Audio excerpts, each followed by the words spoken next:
C'est vraiment un plaisir pour moi de vous apporter la parole de Dieu ce matin. Donc, avant d'aller plus loin, j'aimerais ça juste mettre ce message dans les mains de Dieu. Donc, Seigneur Dieu, merci. Merci de ta présence. Merci de m'accompagner, Seigneur, dans ce message que tu as déposé dans mon cœur, Seigneur, que tu puisses, Seigneur, parler, nous amener une direction, Seigneur. C'est à toi la gloire, Jésus. C'est toi qui est au contrôle. Donc, dans le nom de Jésus. Amen. Donc, le titre de ce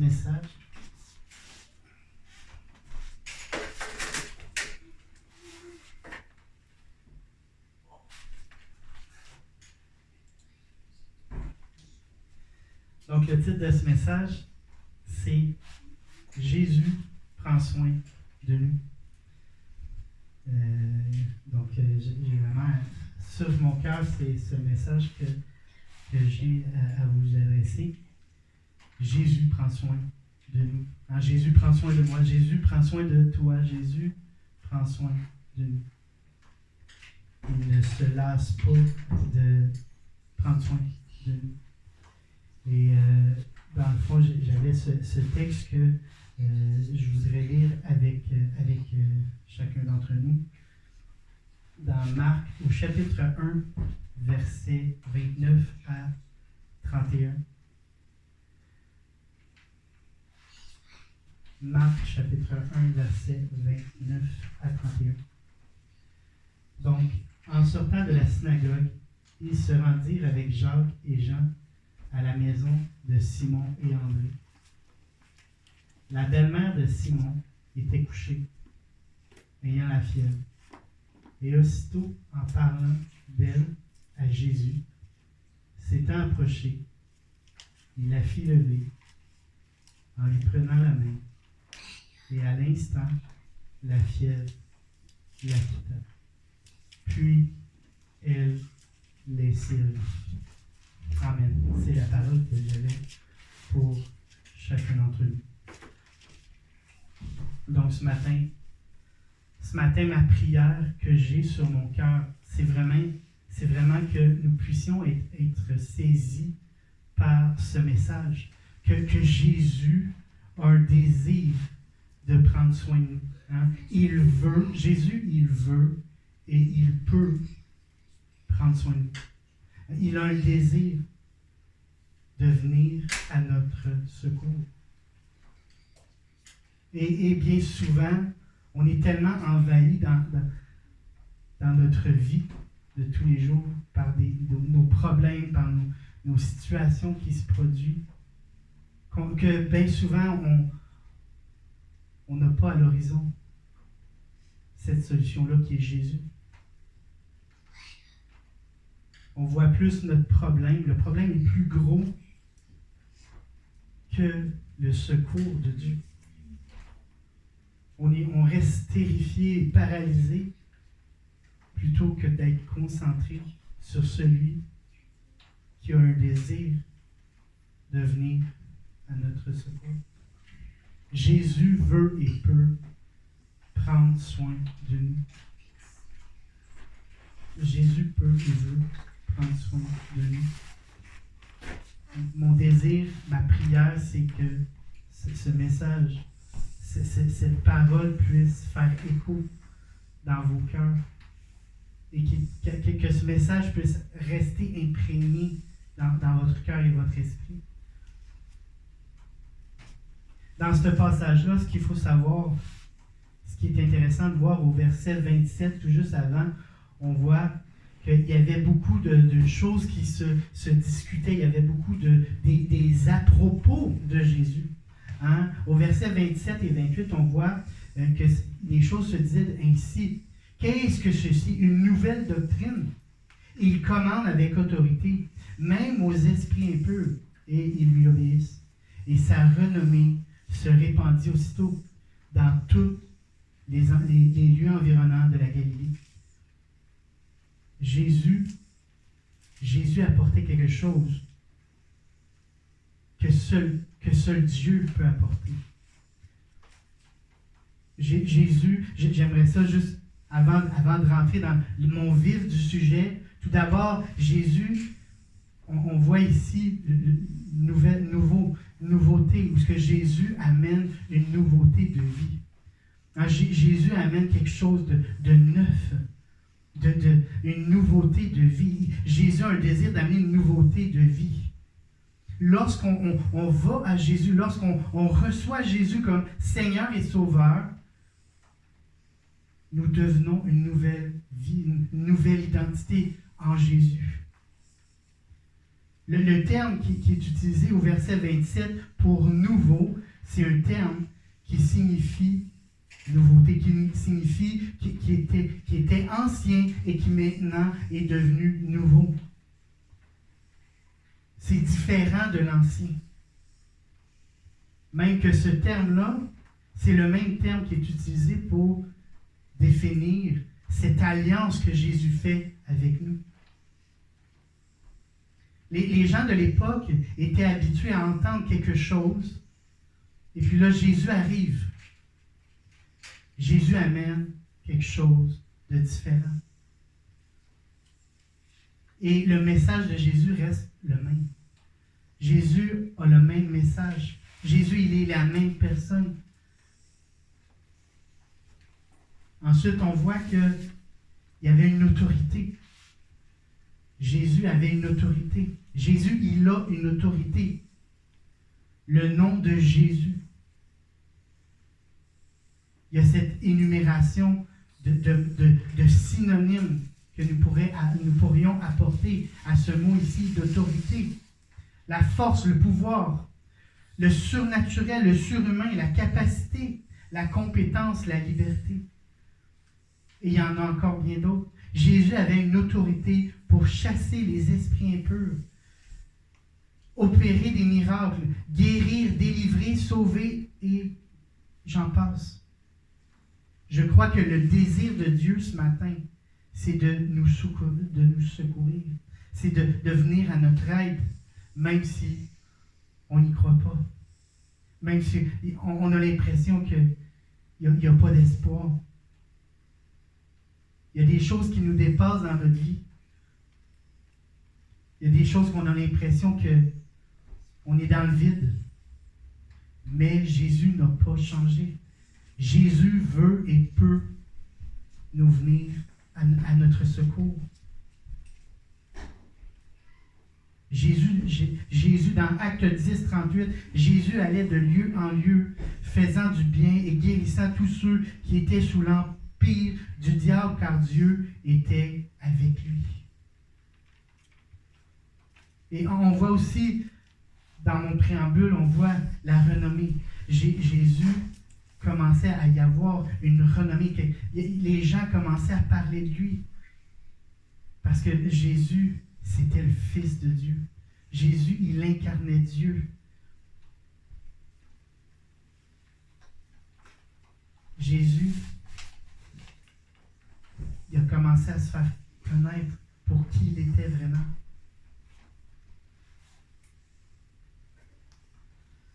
Première chose ce matin que je veux faire ressortir dans le texte qu'on a lu, c'est d'abord, c'est en sortant de la synagogue. En sortant de la synagogue. Et cette réflexion ce matin que j'ai pour nous, c'est d'abord en sortant de la synagogue. Jésus ne restait pas entre quatre murs. Jésus était partout. Jésus avait un désir de rejoindre celui ou celle qui a besoin d'espoir, qui a besoin de secours. Jésus, il allait de lieu en lieu. Et nous sommes appelés en tant que disciples de Jésus à faire comme lui. Dans Luc, chapitre 9, verset 1, Jésus, ayant assemblé les 12, leur donna force et pouvoir sur tous les démons avec la puissance de guérir les malades. Ils partirent et ils allèrent de village en village, annonçant la bonne nouvelle et opérant partout des guérisons. On voit les 12, il assembla ces 12 Il annonça la bonne nouvelle, puis on voit, il y avait quelque chose de différent. Il y avait une autorité qu'il avait confiée à ses 12. Et ensuite, des fois, on pense que ça s'arrêtait seulement à 12, mais pourtant, quand on lit dans Luc 10, verset 1, après cela, le Seigneur désigna encore 70 autres disciples, et il les envoya 2 à 2 devant lui dans toutes les villes et dans tous les lieux où lui-même devait aller. On voit au verset 8 maintenant, dans quelques villes que vous entriez et où l'on vous recevra, mangez ce qui vous sera présenté. Guérissez les malades qui s'y trouveront et dites-leur, le royaume de Dieu s'est approché. Le royaume de Dieu s'est approché. Hein, on voit dans ces deux passages, comme les 12, les 70, au verset 19, on voit, voici, je vous ai donné le pouvoir de marcher sur les serpents et les scorpions et sur toute la puissance de l'ennemi. Et rien ne pourra vous nuire. Hein, on voit la même chose. Il y avait 70 que Jésus avait établi. Il prêchait la même chose, le royaume de Dieu qui s'était approché d'eux et il guérissait les malades. Hein, les 12 comme les 70, ils avaient la même appel. Sortir pour annoncer la bonne nouvelle du royaume de Dieu, la bonne nouvelle de Jésus. Et nous avons cette même appel, l'appel du royaume de Dieu. Mais on voit au verset 20 que Jésus dit, « Cependant, ne vous réjouissez pas de ce que les esprits vous sont soumis, mais réjouissez-vous de ce que votre nom est inscrit dans les cieux. » Oui, nous sommes appelés, oui, à cette autorité que Dieu nous donne, mais nous sommes aussi appelés à ne jamais oublier la joie que d'être son enfant, la joie d'être son fils et ses filles de Dieu. De ce que mon nom est inscrit, de ton nom est inscrit, de votre nom. Le but de Dieu est que, comme dans le livre des Actes, chapitre 2, verset 39, car la promesse est pour vous, pour vos enfants et pour tous ceux qui sont au loin, en aussi grand nombre que le Seigneur notre Dieu les appellera. Ou bien dans 1 Timothée 2, verset 4, qui veut que tous les hommes soient sauvés et parviennent à la connaissance de la vérité. Hein, le but de Dieu, c'est qu'un plus grand nombre soit sauvé, soit touché, soit transformé par la présence de Dieu. C'est le but de Dieu. Et je crois qu'il y a cette parole pour cette ville. Il y a cette parole pour cette ville. Dans Acte 18, verset 10, « Car je suis avec toi, et personne ne mettra la main sur toi pour te faire du mal. Parle, car j'ai un peuple nombreux dans cette ville. » Parle, car j'ai un peuple nombreux dans cette ville. Et je déclare sur cette ville, sur la ville de Mont-Laurier, hein, il y a un peuple nombreux. Je déclare sur la région des Laurentides, il y a un peuple nombreux. Je déclare sur la région de Rivière-Rouge, il y a un peuple nombreux. Et je déclare sur la région de Notre-Dame-du-Lot, de Lac-des-Îles. Ma prière est de qu'on puisse rentrer dans la vision que Dieu a, dans le cœur de Dieu, le cœur de Dieu. Le cœur de Dieu, c'est qu'un grand nombre puisse être touché par la présence de Dieu. Dieu n'a pas la main trop courte pour nous venir en aide. Dieu n'a pas la main trop courte pour nous venir en aide. Jésus veut et peut prendre soin de nous. Deuxième chose ce matin que j'ai pour nous, la belle-mère de Simon. Ce matin, j'ai à cœur de bénir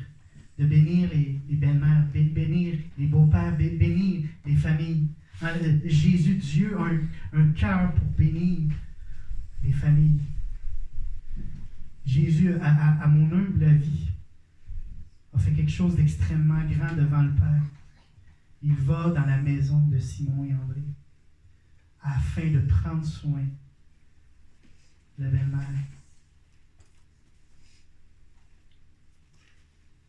C'est intéressant de voir que cette histoire-là de la belle-mère de Simon de Pierre est rapportée dans 3 évangiles sur 4. Il se rendit ensuite à la maison de Pierre dans Matthieu 8, 14, 15, dont il vit la belle-mère couchée et ayant la fièvre.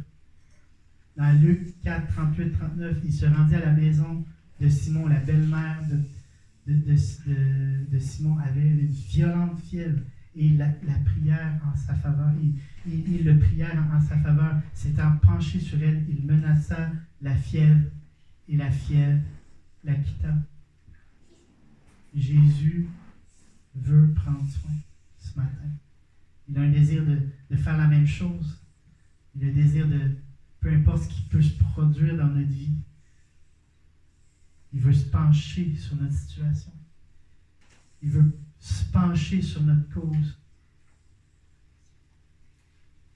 Il veut se pencher sur notre problème, notre diagnostic, notre peur, notre insécurité, notre deuil, notre faiblesse.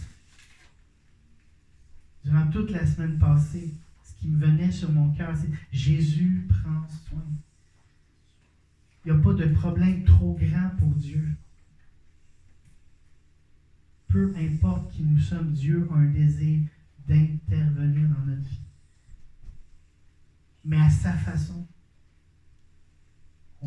N'oublions pas que c'est à la manière de Dieu et non à notre façon. Souvent, c'est ça qui vient compliquer des fois les choses. C'est que des fois, on prend les choses en main.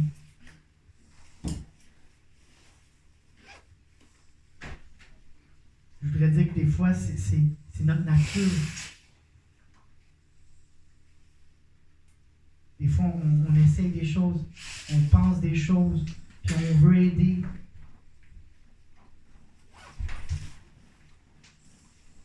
Puis on le fait parce que Jésus nous appelle à le faire, mais selon sa grâce, selon sa direction. Comme dans Jean 10, 14, « Je connais mes brebis et elles me connaissent, comme le Père me connaît et comme je connais le Père, et je donne ma vie pour mes brebis. » Jésus connaît et prend soin de ses brebis. Ça fait partie de son caractère. C'est sa façon d'être de Dieu.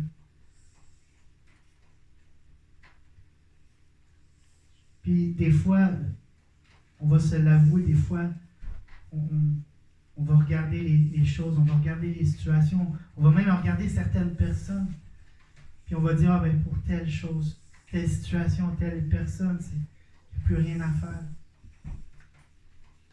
Il n'y a plus rien à faire. Un peu comme quand on pense à Saul de Tarse, celui qui tuait les chrétiens, mais pourtant,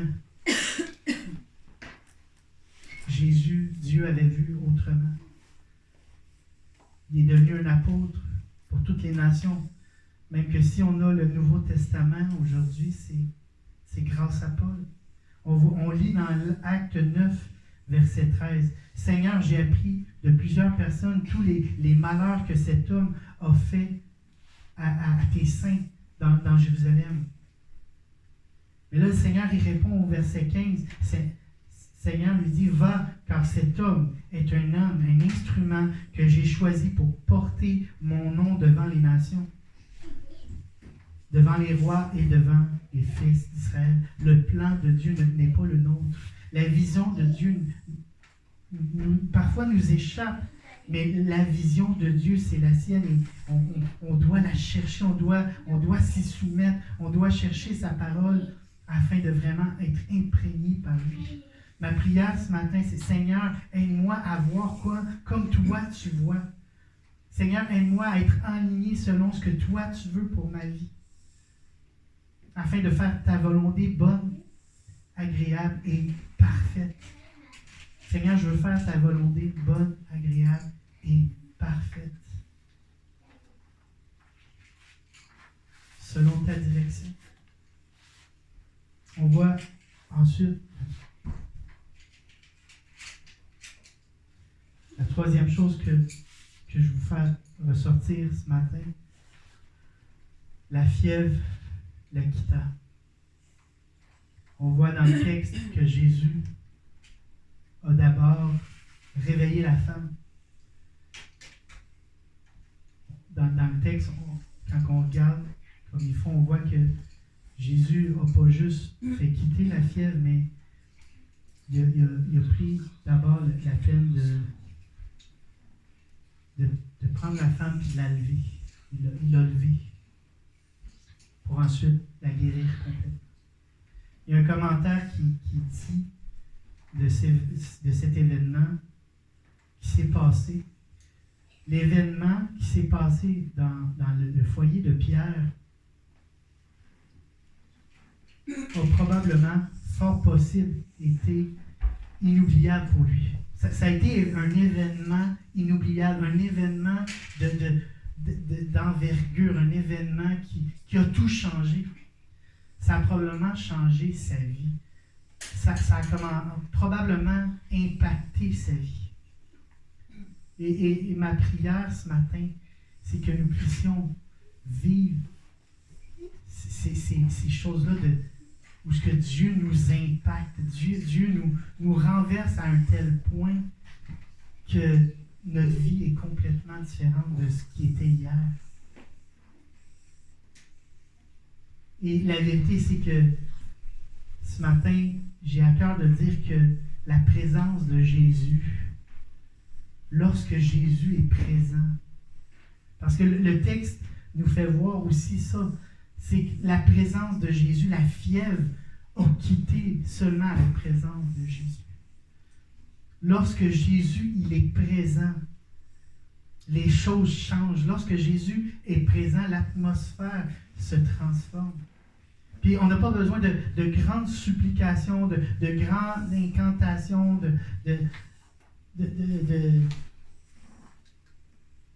on n'a pas besoin de toutes sortes d'allumages de lampions, de jeûnes, de sacrifices. Il suffit simplement de la présence de Jésus. Comme dans Matthieu 9,13, « Allez et apprenez ce que signifie « Je prends plaisir à la miséricorde et non au sacrifice. Car je ne suis pas venu appeler des justes, mais des pécheurs. Je ne suis pas venu appeler des parfaits, des personnes parfaites, mais je suis venu chercher des pécheurs qui ont soif. Je suis venu chercher des personnes qui ont soif de Jésus. Jésus nous prend comme nous sommes pour nous amener à devenir ce que lui veut qu'on devienne. Comme dans Éphésiens 4, 12, il y a ce terme, le perfectionnement des saints.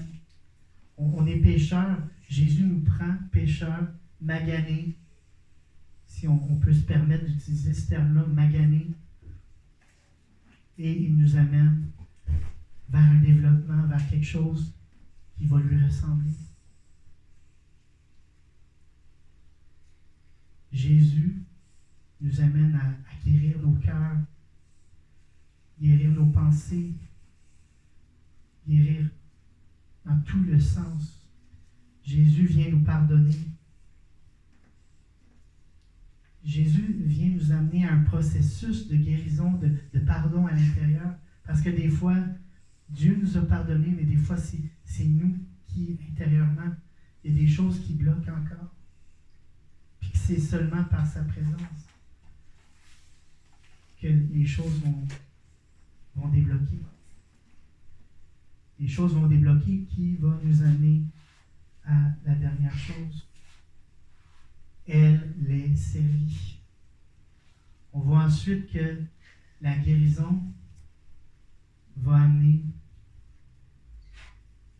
quelque chose de plus, quelque chose de où on voit que le terme ici, c'est vraiment à l'exercice d'une fonction, d'un ministère ou d'un service.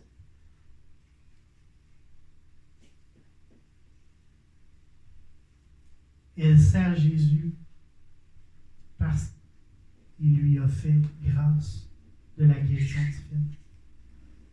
On ne doit pas penser par contre que on va servir dans l'intention d'obtenir quelque chose. Et ici, c'est vraiment l'inverse. Jésus rentre dans sa vie, Jésus rentre dans leur vie, Jésus rentre dans l'atmosphère afin d'établir son règne, son autorité, et il guérit. Et parce que Jésus, il est là, la vie complète change. La guérison, elle est là.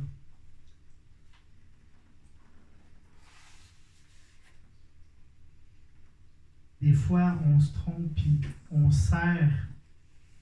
Il y a le service, on est dans le service parce qu'on veut se faire voir par Jésus. Mais c'est l'inverse qu'il y a dans la situation.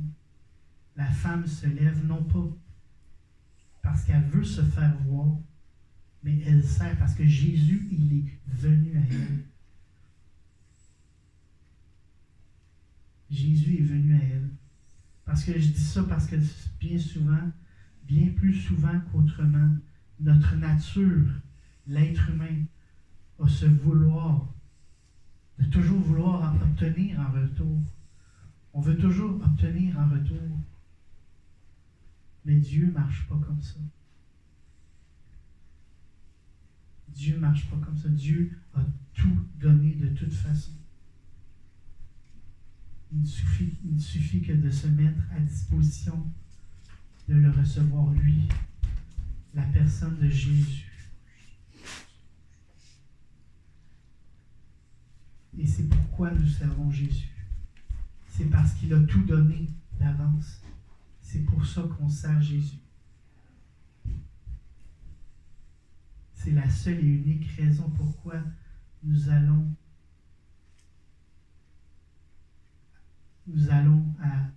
nous mettons en action. C'est parce que Jésus a fait le travail d'abord. Et ce matin, j'ai à cœur de lancer cet appel. Cet appel ce matin à se laisser prendre soin, à laisser notre cœur être soigné par Dieu ce matin. Ce matin, ce n'est pas un appel à faire humainement parlant, mais c'est un appel à laisser Dieu faire ce que nous, on ne peut pas faire. Parce que souvent, on n'a rien. On ne peut pas rien faire, en fait.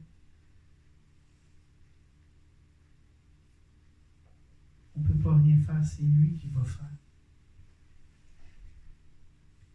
Et que j'aimerais ça juste qu'on prenne 5 minutes, juste qu'on puisse fermer les yeux.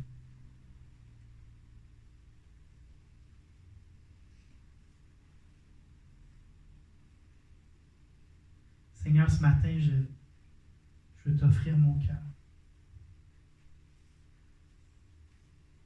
Je veux t'offrir mon cœur qui est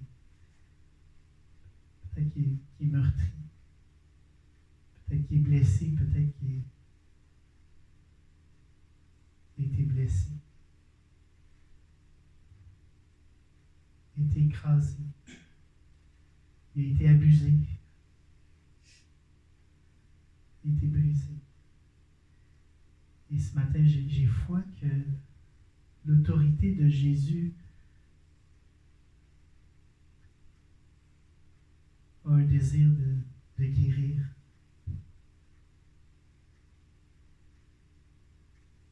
Que la présence de Jésus seul va guérir ce matin. La présence de Jésus va transformer ce matin. La présence de Jésus va restaurer.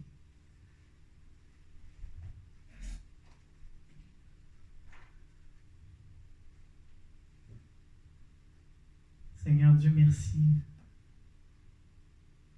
de ce que je me mets à disponibilité. Je me rends disponible de recevoir cette guérison.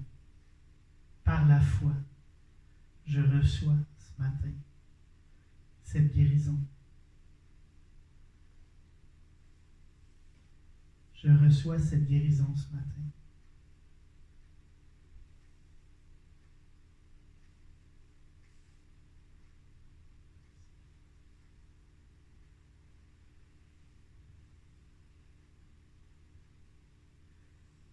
Et peut-être que tu n'as jamais donné ta vie à Jésus. Et tu entends ces paroles, puis tu as un désir d'aller à la rencontre de celui qui veut et peut prendre soin de toi, qui veut et peut te pardonner. Je t'invite juste à faire cette prière. Seigneur Jésus, je te demande pardon pour mes péchés. Je te reconnais aujourd'hui comme Seigneur et Sauveur. Je reconnais ce matin que tu es mort sur la croix pour mes péchés, mes fautes. Viens vivre dans ma vie. Au nom de Jésus. Alléluia. Amen.